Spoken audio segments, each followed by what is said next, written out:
तो hello guys, आज के इस वीडियो में हम chapter number 5 fundamental unit of life के इंडेक्स क्वेश्चन सॉल्व करेंगे। इससे जो पिछली वीडियो थी उसमें हमने क्वेश्चन आंसर सॉल्व करे थे एक्सरसाइज पार्ट बहुत ही डिटेल में और बेसिक कॉन्सेप्ट के साथ। तो चलिए स्टार्ट करते हैं अपने इंडेक्स क्वेश्चंस। तो अपना पहला क्वेश्चन देखो, who discovered cell and how. किसने सेल को डिस्कवर किया था और कैसे डिस्कवर किया था। तो इन 1665 में जो रॉबर्ट हुक थे ना, उनने सेल को डिस्कवर किया था। Discovered cell while observing a thin slice of cork under his self designed microscope. उनका खुद का एक माइक्रोस्कोप था। अब थिन स्लाइस ऑफ कॉर्क को क्या कहेंगे, इसे ये क्या होता है। आपने पेड़ की छाल देखी है, जिसे इंग्लिश में बार्क ऑफ ट्री कहते हैं। उसके ऊपर पतली पतली सी, मतलब परत भी कह सकते हैं, वो उसे कहते हैं थिन स्लाइस ऑफ कॉर्क। तो उन्होंने क्या नोटिस किया, he noticed that the cork look like a honeycomb. उन्हें जो कॉर्क है वो हनी कॉम्ब की तरह, मधुमक्खी की छत्ते की तरह लगा, जिसमें हमारे छोटे छोटे कंपार्टमेंट होते हैं, made up of many small box like compartment. These compartment reminded him of small rooms, छोटे छोटे रूम्स। सो ही नेम्ड देम सेल्स। तो उन्हीं कंपार्टमेंट को, उन्हीं छोटे छोटे रूम्स को उन्होंने सेल का नाम दे दिया। अगला क्वेश्चन देखो, why is cell called the structural and functional unit of life. Cell को स्ट्रक्चरल और फंक्शनल यूनिट ऑफ लाइफ क्यों कहते हैं। हम इसलिए कहते हैं बिकॉज ऑल लिविंग ऑर्गेनिज्म, जितने भी लिविंग ऑर्गेनिज्म होते हैं ना, वो सेल्स से ही बने हुए होते हैं। तो cells form the basic structure of the body. जो सेल्स है वो बेसिक स्ट्रक्चर ऑफ बॉडी है, क्योंकि जस्ट लाइक ब्रिक्स, जैसे कि ब्रिक्स नहीं होती, उसे हम ऐड कर, मतलब ब्रिक्स को इकट्ठा करेंगे तो हमारी क्या बन जाएगी, बहुत सारी ब्रिक्स बना के हमारी बिल्डिंग बन जाएगी, स्ट्रक्चर ऑफ बिल्डिंग। ऐसे ही they also carry out essential functional. ऐसे ही जितने भी सेल्स होते हैं ना, वो भी सारे एसेंशियल फंक्शंस करते हैं। जैसे रेस्पिरेशन भी सेल्स ही करते हैं, डाइजेशन भी हमारे सेल्स करते हैं, रिप्रोडक्शन भी सेल्स करते हैं। विदाउट सेल्स, सेल्स के बिना life does not exist, life can not exist. अगर सेल्स ही नहीं होंगे तो हमारी लाइफ भी नहीं होगी। That is why they are known as the structural and functional unit of life. इस वजह से हम उसे स्ट्रक्चर और फंक्शनल यूनिट ऑफ लाइफ कहते हैं। अब इसमें यूँ क्यों कहा है कि the body just like the bricks from the structure of the building. इतनी सारी थोड़ी थोड़ी ब्रिक्स बना के हमारा पूरा बिल्डिंग बन जाता है। जैसे कि सेल्स के ग्रुप को, अगर सेल्स का ग्रुप हो जाए एक जगह की, जो मतलब जितने भी सेम टाइप ऑफ सेल्स हैं वो एक जगह आ जाए तो टिश्यूज़ बन जाएंगे। टिश्यूज़ से हमारे क्या बनते हैं, टिश्यूज़ बहुत सारे मिल जाएँ तो हमारे ऑर्गन्स बन जाएंगे। ऑर्गन बहुत सारे मिल जाएँ तो ऑर्गन सिस्टम बन जाएंगे। और ऑर्गन सिस्टम हो जाए तो हमारा ऑर्गेनिज्म बनता है, मतलब एक ह्यूमन बनता है, ह्यूमन बॉडी बनती है। तो इस वजह से इसे structural and functional unit of life कहा गया है सेल को। अपना थर्ड देखो, how do substance like CO2 and water move in and out of the cell. जैसे कि ये हमारा सेल है और सेल के अंदर हमें CO2 चाहिए, CO2 की कमी है सेल के अंदर। तो हम क्या करेंगे, यहाँ पे देखो, ये जैसे कि बड़ा सेल बना दे रहा हूँ, एक मिनट। यहाँ पे CO2 ज़्यादा है इस पार्ट में और यहाँ पे CO2 कम है, तो ये हाई कॉन्सेंट्रेशन से लो कॉन्सेंट्रेशन की तरफ मूव कर जाएगा।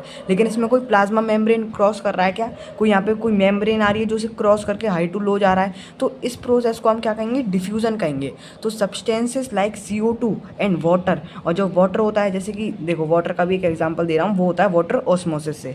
यहाँ पे जैसे कि ज़्यादा कॉन्सेंट्रेशन है वाटर का, नहीं यहाँ पे कम है और यहाँ पे ज़्यादा, मान लो अभी थोड़ी देर के यहाँ पे ज़्यादा है वाटर का कॉन्सेंट्रेशन। तो जो वाटर है वो हाई कॉन्सेंट्रेशन से लो कॉन्सेंट्रेशन की तरफ तो मूव करेगा, लेकिन एक प्लाज्मा मेम्ब्रेन क्रॉस करेगा। जब वो प्लाज्मा मेम्ब्रेन क्रॉस करेगा तभी हम उसी प्रोसेस को ऑस्मोसिस कहते हैं। तो CO2 में जो होती है प्रोसेस, वो उसे क्या कहते हैं, हम कहते हैं डिफ्यूज़न। और जो वाटर की प्रोसेस होती है उसे हम कहते हैं ऑस्मोसिस। और ये ध्यान रखना, जो ऑस्मोसिस की प्रोसेस होती है वो खाली वाटर का ही ट्रांसपोर्टेशन होता है, हाई टू लो वाटर ही जाता है। तो substances like CO2 and water, CO2 और water move in and out of the cell, move तो करते हैं by the process of diffusion. एक तो डिफ्यूज़न की प्रोसेस और एक ऑस्मोसिस की प्रोसेस। तो CO2 मूव्स बाय डिफ्यूज़न। जो CO2 होता है वो तो डिफ्यूज़न की मदद से वो मूव करता है, क्योंकि जो ऑस्मोसिस होता है वो तो खाली वाटर का मूवमेंट करता है। तो CO2 moves by diffusion from an air, वो area of higher concentration to lower concentration region. Water moves by osmosis, जो वाटर होता है वो ऑस्मोसिस से होता है, which is diffusion of water. होता तो डिफ्यूजन ही है वाटर का, लेकिन through a selectively permeable membrane. permeable membrane. These process help the cell maintain the balance and carry out necessary functions. जो भी चीज़ अंदर चाहिए होगी तो CO2 चाहिए होगी, तो इस वजह से जो क्या होता है नेसेसरी फंक्शन, अगर सेल के अंदर CO2 की ज़्यादा ज़रूरत होगी तो वो उसका नेसेसरी फंक्शन होगा, तो वो उसे बाहर से ले लेगी अपना डिफ्यूज़न की मदद से, और वाटर होता है हमारा ऑस्मोसिस से। तो ये क्वेश्चन भी खत्म। अगला देखो क्वेश्चन नंबर 2, वाई इस, ये हमारा जो पेज नंबर 53 है वो उसका सेकंड पार्ट है। तो why is plasma membrane called the selectively permeable membrane. अब जो प्लाज्मा मेम्ब्रेन होती है हम उसे सेलेक्टिवली परमेबल मेम्ब्रेन क्यों कहते हैं, क्योंकि इससे कहते हैं हम plasma membrane is called the selectively permeable membrane, इतना तो लिख लोगे क्वेश्चन में से, because it allows only certain substances to pass through while restricting others. वो जैसे कि ये है प्लाज्मा मेम्ब्रेन, ये हमारी प्लाज्मा मेम्ब्रेन है, यहाँ पे कुछ भी सब्सटेंसेस है, मटेरियल्स है सेल के अंदर, और कुछ बाहर हैं सब्सटेंसेस मटेरियल, तो वो कुछ ही सब्सटेंसेस को अंदर जाने देगी और कुछ ही सब्सटेंसेस को बाहर आने देगी। जो यूज़फुल होंगे उसे अंदर ले लेगी, जो यूज़फुल नहीं होंगे उसे बाहर दे देगी।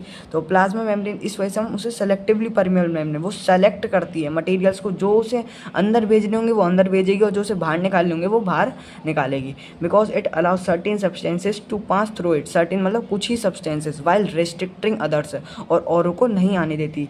This helps the cell control what enters, जो भी एंटर करेगा और जो भी एग्जिस्ट करेगा, कंट्रोल कौन रखेगा, हमारा प्लाज्मा मेम्ब्रेन रखेगी। मेंटेनिंग इट इंटरनल इन्वायरमेंट, तो इससे जो बाहर जो भी बाहर का अंदर आ रहा है, जो भी अंदर का बाहर जा रहा है, तो जो इंटरनल इन्वायरमेंट है उसे मेंटेन करके रखेगी। जो नॉट यूजफुल मटेरियल होंगे उन्हें बाहर फेंक देगी और जो यूजफुल होंगे उसे अंदर ले आएगी। तो इंटरनल इन्वायरमेंट हमारा प्रोटेक्ट हो रहा है। आइए अब समझ में आ गया होगा। अगला देखते हैं। इस पेज के तो ख़त्म हो गए, पेज नंबर 55 पे भी हैं।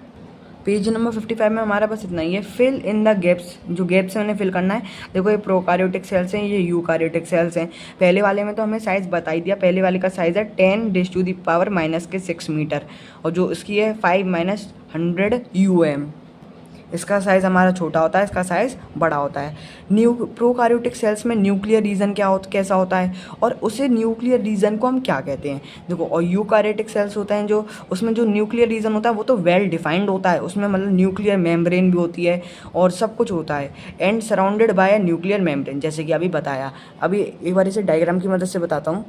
जैसे हमारा सेल है और उसके जो अंदर न्यूक्लियस होता है ना, जो न्यूक्लियस होता है वो तो अगर यूकार्योटिक सेल्स होगा उसमें जो न्यूक्लियस होगा उसकी सेलेक्टिवली परमेबल वो न्यूक्लियर मेम्ब्रेन होगी, जो उसकी न्यूक्लियर मेम्ब्रेन है वो होगी। लेकिन जो प्रोकार्योटिक सेल्स है ना, उनमें जो न्यूक्लियर मेम्ब्रेन होती है वो होती नहीं है, तो अंदर का जो मटेरियल होता है ना वो ऐसा ही होता है, क्योंकि न्यूक्लियर मेम्ब्रेन उस पर है ही नहीं, तो इस वजह से वो वेल डिफाइंड नहीं होते। अब देखो यहाँ पे इस आपको अलग से पता चल रहा है ये है हमारा न्यूक्लियस, अब यहाँ पे पता चल जाएगा, यहाँ पे तो उसका मटेरियल मिक्स हो जाएगा और सब्सटेंसेस से, तो इस वजह से यहाँ पे पता नहीं चलता हमें। इसे हम वेल डिफाइंड कहते हैं, इसे हम डिफाइंड नहीं कहते। तो इसे लिख सकते हैं nuclear region is not well defined, किसमें, प्रोकार्योटिक सेल्स में, एंड नॉन एज, उसे क्या कहते हैं हम, न्यूक्लियोइड। अपना थर्ड देखो, क्रोमोजोम, इसमें एक ही क्रोमोजोम होता है, इसमें मोर देन 1 क्रोमोजोम होते हैं। इससे जो पिछली वीडियो थी ना एक्सरसाइज क्वेश्चन की, उसमें भी क्वेश्चन आया था बिल्कुल, तो उसमें मैंने बता दिया था डबल क्रोमोजोम, तो आप ये भी लिख सकते हैं more than 1 chromosome. Membrane bound जो प्रोकार्योटिक सेल्स होते हैं, देखो सेल के अंदर क्या होता है, न्यूक्लियस होता है हमारा, तो उसमें कुछ सेल ऑर्गेनेलीज भी होती हैं, तो सेल ऑर्गेनेलीज होती है ना, उन पर भी मेम्ब्रेन होती है, उनकी जो मेम्ब्रेन होती है, जैसे न्यूक्लियस की मेम्ब्रेन होती है जिसे न्यूक्लियर मेम्ब्रेन कहते हैं, ऐसे जो सेल ऑर्गेनली होती है ना उसकी भी मेम्ब्रेन होती है, तो वो प्रोकार्योटिक सेल्स में एब्सेंट होती है, लेकिन जो यूकार्योटिक सेल्स हैं उसमें प्रेजेंट होती है। तो यहाँ पे आप लिख लेना same to same, membrane bound cell organelles absent की जगह आर प्रेजेंट। लास्ट के 4 क्वेश्चन रह गए हैं। Can you name the 2 cell organelles we have studied that contain their own genetic material. आपने कोई 2 सेल ऑर्गेनली का नाम बताओ जिन पे खुद के जेनेटिक मटेरियल हों। देखो, एक तो होता है हमारा माइटोकॉन्ड्रिया और एक होता है प्लास्टिड, जैसे कि इसी पेज में लिख रहा है, एक माइटोकॉन्ड्रिया होता है, एक होता है प्लास्टिड। अब जेनेटिक मटेरियल क्या, जो जेनेटिक मटेरियल होते हैं ना उसमें होता है डीएनए और एक होता है राइबोसोम्स। राइबोसोम्स को हम प्रोटीन फैक्ट्री बोलते हैं। तो बस हमसे बस इतना ही, यही पूछा गया था कि ऐसे 2 बताओ सेल ऑर्गेनली, ये भी 2 सेल ऑर्गेनली है, माइटोकॉन्ड्रिया में प्लास्टिड्स, और ऐसे 2 बताओ कि जिसके खुद के डीएनए मतलब वो जेनेटिक मटेरियल्स हों। कौन कौन से, माइटोकॉन्ड्रिया और प्लास्टिड्स। अगला देखो, if the organisation of cell is destroyed due to some physical और chemical influence what will happen. अगर जो सेल है वो किसी भी तरीके से डिस्ट्रॉय हो गया तो क्या होगा। तो क्या होगा भाई अगर सेल डिस्ट्रॉय होगा था? If the organisation of cell is destroyed due to some physical और chemical influence, it important function, जो सेल के इंपॉर्टेंट फंक्शन होते हैं ना, जैसे रेस्पायरेशन, न्यूट्रिशन, एक्सक्रिएशन, वो स्टॉप हो जाएंगे, क्योंकि भाई सेल ही हमारा वो खत्म हो गया, डिस्ट्रॉय हो गया। As a result the cell will die, और रिजल्ट में क्या होगा, जो सेल है वो डाई, मर जाएगा। बिकॉज अ डैमेज्ड और डिसऑर्गेनाइज सेल, जो डैमेज और डिसऑर्गेनाइज सेल है ना, कैन नॉट सर्वाइव और परफॉर्म लाइक एक्टिविटीज़, जो वो सर्वाइव नहीं कर पाएगा क्योंकि वो डिस्ट्रॉय, मतलब उसमें डैमेज हो गया है। और जब सर्वाइव ही नहीं कर पाएगा तो वो अपनी परफॉर्म लाइफ एक्टिविटी जो ये करता है, रेस्पायरेशन, न्यूट्रिशन, एक्सक्रीशन, ये सब स्टॉप हो जाएगा। अब अगला देखो, थर्ड वाला, फिर लास्ट 2 ही रह गए हैं। Why are lysosomes known as suicide bags? Lysosomes जो होते हैं उन्हें सुसाइड बैग्स क्यों कहते हैं? इससे हमने जो एक्सरसाइज पार्ट है उनमें भी थोड़ा सा समझा था। Lysosomes are known as suicide bags इसलिए कहते हैं because they contain powerful digestive enzymes, क्योंकि उनके पास डाइजेस्टिव एंजाइम्स होते हैं। जब भी उन्हें लगता है कि सेल के अंदर कोई वेस्ट है तो वो अपने डाइजेस्टिव एंजाइम्स थ्रो कर देते हैं, और कभी कभार तो वो एंजाइम्स होते हैं वो सेल को पूरा ही बस्ट कर देते हैं।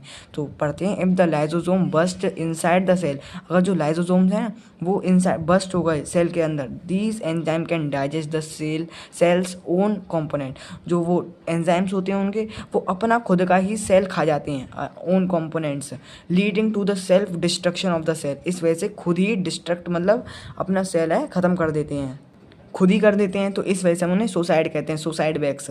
Dates why they are known as suicide bags. कौन? लाइजोसोम्स। लास्ट और फर्स्ट क्वेश्चन हमारा, why are protein synthesized inside the cell?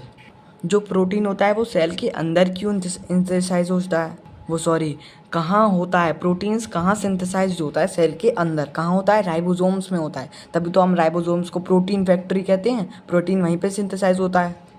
तो देखो, जो राइबोसोम्स होता है वो भी एक सेल ऑर्गेनली होता है। ये ऐसा सेल ऑर्गेनली है जो दोनों प्रोकार्योटिक और यूकार्योटिक में दोनों में ही पाया जाता है, खाली ये राइबोसोम्स। तो प्रोटीन सिंथेसाइज, क्योंकि दोनों को ही हमारे प्रोटीन की ज़रूरत है। Protein synthesize in the cell take place in ribosomes, ribosome में टेक प्लेस, मतलब राइबोसोम ही करता है प्रोटीन को synthesize. Hence ribosomes are known as protein factory. Ribosomes are the particle that are found attached to the rough endoplasmic reticulum. देखो, 2 तरह के endoplasmic reticulum होते हैं, एक तो रफ होता है, एक स्मूथ होता है। जो रफ एंडोप्लाज्मिक रेटिकुलम होता है ना, उनके ऊपर ये सिंथेसाइज होता है हमारा प्रोटीन, और जो स्मूथ होता है उन पे तो हमारा लिपिड्स होता है, तो लिपिड्स और प्रोटीन। लेकिन यहाँ पे क्या क्या बोला है हमारा, प्रोटीन का सिंथेसाइज होता है तो रफ एंडोप्लाज्मिक रेटिकुलम, और बनाता कौन है? राइबोसोम्स।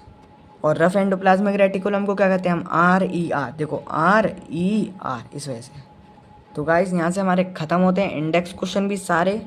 मिलते हैं गाइज अपनी नेक्स्ट वीडियो में किसी और चैप्टर के साथ, या फिर इसके एक्स्ट्रा क्वेश्चंस वगैरह, MCQ क्वेश्चन वगैरह चाहिए होंगे तो वो भी अपलोड कर दूंगा यूट्यूब पे वीडियो। तो तब तक के लिए बाय।